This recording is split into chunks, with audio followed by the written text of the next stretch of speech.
તો નવસારી જિલ્લાના વાંસદા તાલુકાની ઘટના છે। વાંસદા તાલુકાના નાની વાલઝર પટેલવાડીના એક ઘરમાં દીપડો ઘરના ઓટલે ફરતો હોય તેવા સીસીટીવી સામે આવ્યા।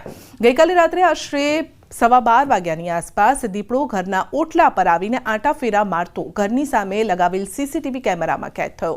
શિકારની શોધમાં રહેણાંક વિસ્તારમાં દીપડો દેખાતા લોકોમાં ભય છે। ઘટના અંગે વાંસદા વન વિભાગના અધિકારીઓને પણ જાણ કરાઈ છે। તો 4 પગનો આતંક જોવા મળ્યો છે અને ઘરની પાસે જ તેના આંટાફેરા। જો કે આ સીસીટીવી જેણે જોયા તેઓ દંગ રહી ગયા હતા। દીપડો દેખાતા લોકોમાં ડર છે, કારણ કે ઘરની અંદર પ્રવેશી ચૂક્યો હતો। સામાન્ય રીતે દીપડા વન્ય પ્રાણીઓ ખોરાકની શોધમાં તેઓ આવતા હોય છે। તો નવસારીના આ દ્રશ્યો છે, જ્યાં આપ જોઈ શકો છો હિંચકો જોવા મળી રહ્યો છે, ઘર છે અને ત્યાં દીપડાના આંટાફેરા। વલસાડ જિલ્લામાં વધુ એક વખત રહેણાંક વિસ્તાર નજીક દીપડો દેખાવાની ઘટના બની છે। આ વખતે ધરમપુરના રહેણાંક વિસ્તારમાં એક દીપડો રસ્તા પર આંટા મારતો દેખાયો। રણછોડજી નગરના મુખ્ય રસ્તા ઉપર લટાર મારતા દીપડાના દ્રશ્યો સીસીટીવી કેમેરામાં કેદ થયા છે।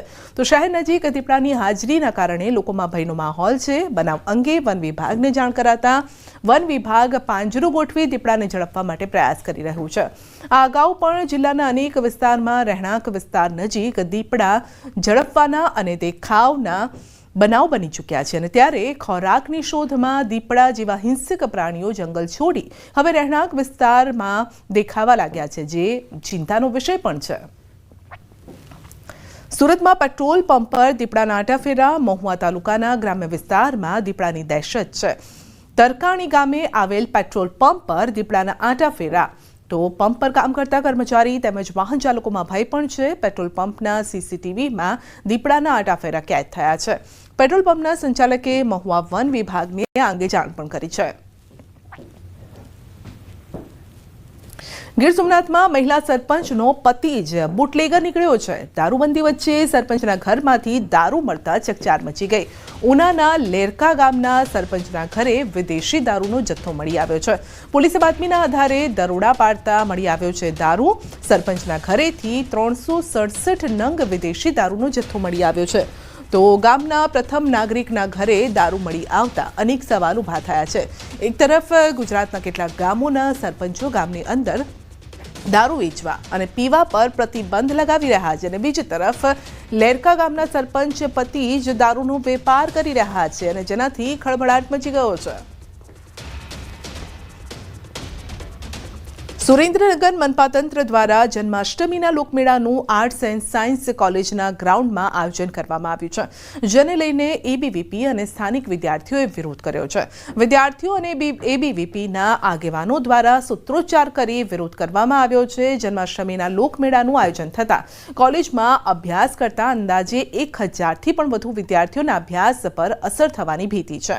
કોલેજના નવીનીકરણની કામગીરીમાં વિક્ષેપ પડવાની શક્યતા વચ્ચે આ વિરોધ કરાઈ રહ્યો છે। આર્ટ્સ એન્ડ સાયન્સ કોલેજના બદલે અન્ય જગ્યાએ મનપા તંત્ર દ્વારા જન્માષ્ટમીનો લોકમેળો યોજાય તેવી માંગ સાથે આ વિરોધ કરાયો છે। ગુજરાતની આસ્થાનું કેન્દ્ર ગણાતો જન્માષ્ટમી લોકમેળાની આર્ટ્સ એન્ડ સાયન્સ કોલેજની અંદર કરવાની જાહેરાત જ્યારે મહાનગરપાલિકા દ્વારા કરવામાં આવેલ છે, ત્યારે વિદ્યાર્થી પરિષદની સ્પષ્ટપણે માંગણી છે કે આ લોકમેળાનું સ્થાન બદલવાનું આવે, કારણ કે તેની પાછળ ઘણા બધા કારણો છે। વિદ્યાર્થીઓનું જે શૈક્ષણિક જે સત્ર છે, 80 થી વધારે લેક્ચર્સ, 15 થી વધારે પ્રેક્ટિકલ અને 1000+ વિદ્યાર્થીઓને આમાં હાલાકી પડે એવો પ્રશ્ન છે। બીજા નંબરમાં જ્યારે કોલેજની પાછળ ગ્રાઉન્ડમાં લોકમેળો થશે, ત્યારે બાજુમાં કોલેજની નવીનીકરણની કામગીરી ચાલુ છે, એ પણ 1 મહિના જેટલી લેટ થશે। જંબુસરમાં ચોમાસાની શરૂઆત સાથે ખેડૂતોએ વાવેતર તો કરી દીધું, પરંતુ હવે તેઓ ખાતરની અછતનો સામનો કરી રહ્યા છે। વિસ્તારના હજારો એકર જમીન માટે ફક્ત 1000 ગુણ જેટલો ખાતરનો સ્ટોક ઉપલબ્ધ છે, જેથી ખેડૂતો પણ પરેશાન છે। જો કે ધારાસભ્યની રજૂઆત બાદ 2 ગાડી ભરીને ખાતર આવ્યું છે અને જેનું વિતરણ શરૂ થયું છે, પરંતુ જરૂરિયાતની સરખામણીમાં તે ખૂબ જ ઓછું છે। ખેડૂત દીઠ 5 ગુણી વિતરણ કરવામાં આવી રહ્યું છે। જો સમયસર પૂરતું ખાતર નહીં મળે તો પાક બરબાદ થવાની શક્યતા છે। આજે 2 ગાડી આવેલ છે અને લગભગ 1000 ગુણ આવેલી છે। તેનું આજે અમે એક ગાડીનો ડિસ્પેચ નંબર આવેલ હોવાથી એનું વિતરણ ચાલુ કરેલ છે અને બીજી ગાડીનો ટૂંક સમયમાં કદાચ ડિસ્પેચ નંબર આવશે તો આજે એ પણ ગાડીનું અમે ખેડૂતોને વિતરણ કરીશું. બરોડા રેક પોઈન્ટ પરથી જો થોડું ઘણું ખાતર આપવામાં આવે તો જંબુસર તાલુકામાં ખેડૂતોની થોડી સમસ્યા છે તે થોડી હલ થાય એમ છે. ચોમાસાની વાવણી પછી પહેલી વખત આ ખાતર મળે છે. તેમાં પણ આપ લાઈન જોઈ શકો છો, ખેડૂતોની લાઈન પડેલી છે અને 5-5 ગુણ આપે છે. આ 5-5 ગુણ ખેડૂત બિચારો કેટલી નાખે? એક ખેતરમાં 5 ગુણ આવી રહે.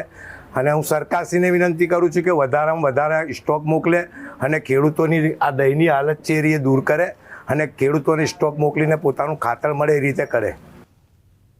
અંજાર પાસે આવેલી વેલ્સપન કંપની સામે ગામ લોકોનો વિરોધ છે. કંપનીએ અજાપર ગામના ગૌચર જમીનમાં વીજ લાઇન પસાર કરવા માટે કામગીરી શરૂ કરતા ગ્રામજનોએ વિરોધ કર્યો. અંજાર તાલુકાના 4 ગામોમાંથી વેલ્સપનની વીજ લાઇન પસાર થવાની છે અને ગામના પશુઓના ચરિયાણ માટેની અનામત જમીન હડપ કરવા સામે ગામમાં આક્રોશ છે. ગામના લોકો સાથે કોઈપણ વાત કર્યા વગર કંપની દ્વારા ટાવર નાખવાનું કામ શરૂ કરાયું છે અને સ્થાનિકોએ આ બાબતે વિરોધ કર્યો છે. જો ટાવર નાખવા આવશે તો ગૌચર જમીનને અને ખેડૂતોને હાલાકી પડશે. 220 કેવી ભચાઉથી 220 કેવી વેલ્સપન સબસ્ટેશન સુધી લાઇનના મુદ્દે વિવાદ થયો છે અને આ દરમિયાન પોલીસ અને સ્થાનિકો વચ્ચે ઘર્ષણ પણ સર્જાયું છે. તો હાલ ખેડૂતો વળતર આપવાની માંગ કરી રહ્યા છે. પોલીસને પણ એને પૂરેપૂરું દબાણ કર્યું હતું કે ગૌ સેવા માટે તમે ખાસ લડજો અને આજે એને ઢીલી નીતિ અપનાવી અને જે અમે ગામની ગાયો માટે લડીએ છીએ અને આજે ગામની બહેનો ઉપર પણ લાઠીચાર્જ કરવામાં આવ્યો અને અમને પણ 2 કલાક સુધી ગોધી રાખ્યા હતા. એમ અમારે અહીંયા વેલ્સપન કંપની દ્વારા આજ કોઈ પણ ગામને અથવા અમારી સમિતિને જાણ કર્યા વગર તાનાશાહી કરી અને આજે અહીંયા વેલ્સપન કંપની વીજના થાંભલા ખોડવા માટે કામ ચાલુ કરેલ અને અમારે ગ્રામજનોને જાણ થતાં અમે ગ્રામજનો અહીંયા આવી અને એ કામ અટકાવેલ છે અને ગ્રામજનો માથે પોલીસ દ્વારા ખૂબ અત્યાચાર કરવામાં આવ્યો છે. આ ટાવરને લીધે ગૌચરમાં ટાવર નાખતા હતા, અમને કઈ કહ્યું નથી, પૂછ્યું નથી, ડાયરેક્ટ આવી કરીને આવી ગયો કાફલો ને ધક્કાધુક્કી કીધી ને લેડીઝ ઉપર લાઠી અમારા ઉપર પણ કીધી. શું માંગ છે અમારી? માંગ અમને વળતર કરે ને તેનો ધંધો બંધ કરી દે. આજે અમારે આ ગાય હારું થઈને થાંભલા ખોરવા આવ્યા ને અમારા છોકરા પેલા આવ્યા તો ગાય હારું થઈને તો છોકરા આવે જ ને. કાંઈ અમે એવું તો છે નહીં કે અમને કાંઈ 5 રૂપિયા ખપતા હતા. આ તો ગૌ